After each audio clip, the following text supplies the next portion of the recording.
At the time of this recording, we have 3 days until Days Gone releases, and I'm pretty excited. Despite the delay earlier this year that definitely murdered my hype, causing me to become pretty skeptical of the game, I've done a bit more thinking when it comes to Bend Studio's take on the zombie apocalypse. Long story short, I've managed to rebuild my hype for Days Gone tenfold. If you were having a bit of trouble rebuilding the hype for yourself, or trying to build some hype in general, here are the 5 reasons why I think Days Gone will be great. Let's start big. And by big, I mean the map for this game is pretty massive. We're getting a huge chunk of rural Oregon full of dense forests, snowy landscapes, dark buildings, and cave interiors to explore, all to ourselves. And thousands of the game's main enemies, the Freakers. Aside from taking in the beautiful scenery, I will thoroughly enjoy exploring and scavenging every house, gas station, outpost, shop, and cave possible, which also allows for perfect opportunities to utilize the game's photo mode.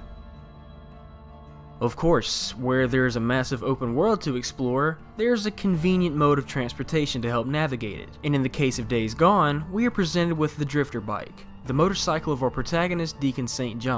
But the thing is, we aren't going to be using just any typical motorcycle. The Drifter is our only means of getting around quickly and our own mobile arsenal.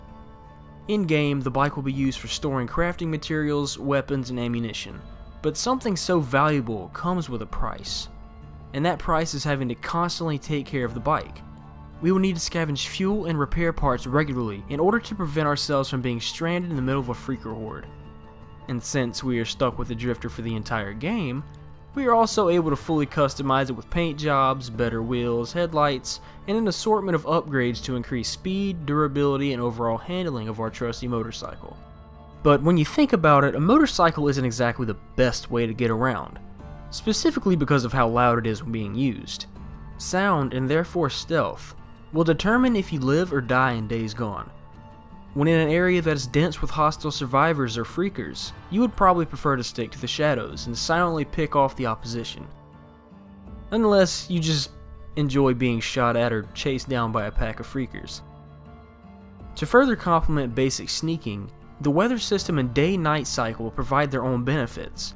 When raining, the noise from your sneaking will be significantly reduced, making the process easier altogether.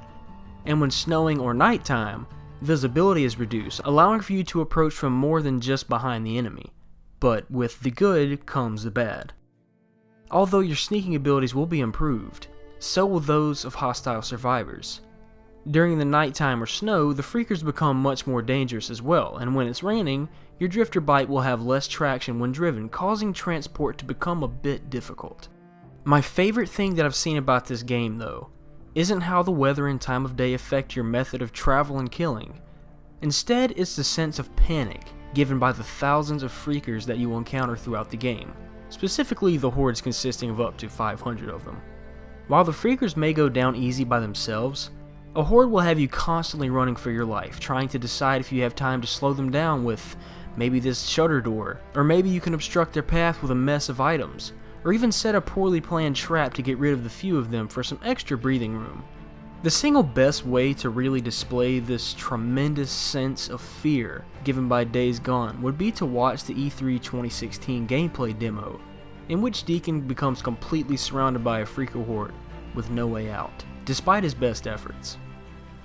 I am certain that we will have tons of heart-racing moments similar to the games revealed during our playthroughs, and if not, we sure as hell better be able to at least experience what happened in the demo. With the game containing 40 hordes located throughout the entire open world, I think that we'll have nothing to worry about. And the last reason you should be hyped for Days Gone is pretty simple. Bend Studio has confirmed that just by following the main questline alone will take up to 30 hours, with 6 of those hours being cutscenes.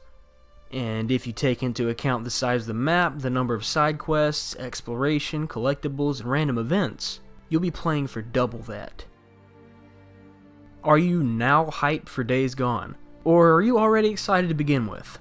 Let me know down in the comments. Also, be sure to like this video, and if you're new here, consider subscribing for more gaming related content. Thank you so much for watching, and as always, until next time.